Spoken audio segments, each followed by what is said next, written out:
We have so far seen what are the various deposit schemes and what are the various kinds of deposits a bank takes under acceptance of deposits. We saw the definition of banking in our first lesson. Banking is acceptance of deposits from the public. That is the first leg of the transaction. We have seen the various kinds of deposits a bank takes. Now we are going to see the next leg of this transaction of a bank. This leg is called advances.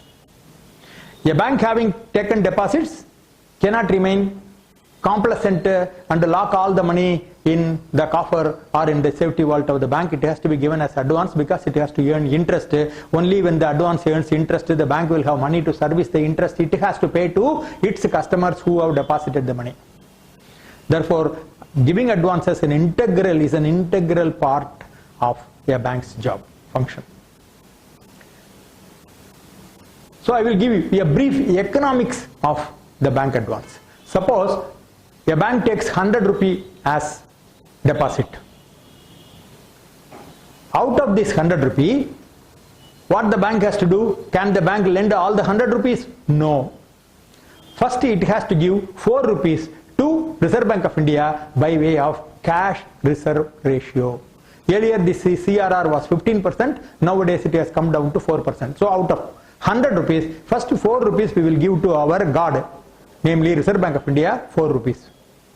Then it has to spend another 20 rupees by way of SLR to another demigod, namely the Government of India. The bank has to keep another 20 rupees in Government of India bonds. Only after doing these two things, whatever is left, that only is available for the bank for lending. Approximately 25 rupees is gone in these two ventures. It has to also keep some cash, approximately 1% of the total deposit, for meeting its requirements. Whenever the customers come and demand for money, they will pay it. So the remaining 75 rupees approximately is available. Out of this 75 rupees, 40% of the 75 rupees, namely rupees 30, has to be given to priority sector. It is a compulsory condition of the Reserve Bank of India that all commercial banks must give 40% of their total advances to priority sector. Priority sector means all these poor people, middle class people, MSMEs and all those people where the interest income will be low. Bank will not be able to charge very high amount to a poor customer. An agriculturist, you cannot charge 18% because he is not going to pay if you charge 18%. He cannot afford to borrow at 18%. Therefore, 30 rupees will go. So the remaining amount, what is the remaining amount with him? Approximately 40 rupees. 40 to 45 rupees will be available with him. Only that he can lend for corporate credit or in high interest income earning credit,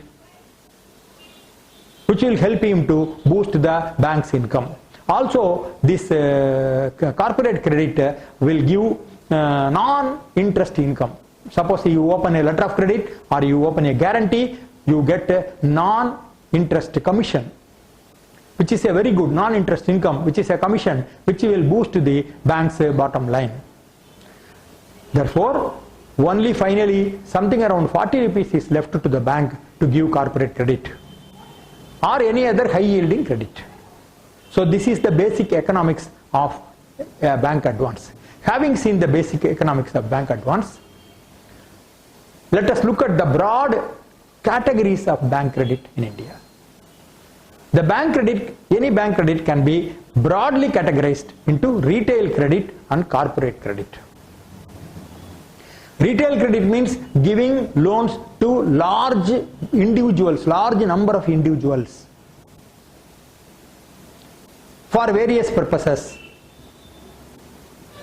Corporate credit means giving, this will be large number of people will be involved and amount will be, each amount will be, sometime it will not be very high, will be 10 lakhs, 5 lakhs, 20 lakhs, 15 lakhs, 1 lakh, all this it will be only in lakhs.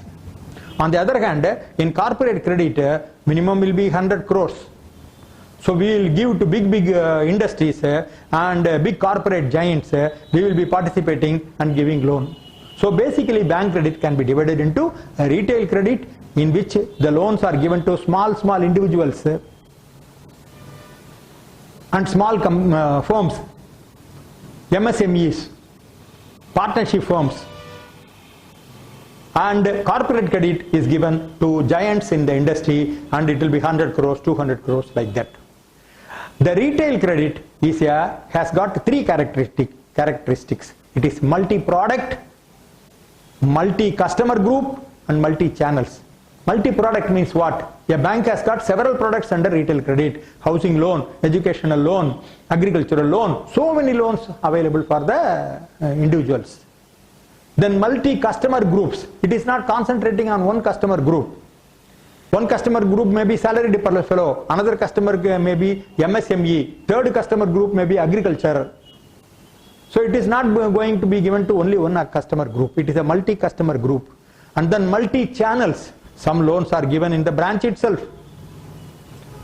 For example, some other loans, like for example, there is a agricultural loan given to sugarcane cultivators in association with the sugar mill.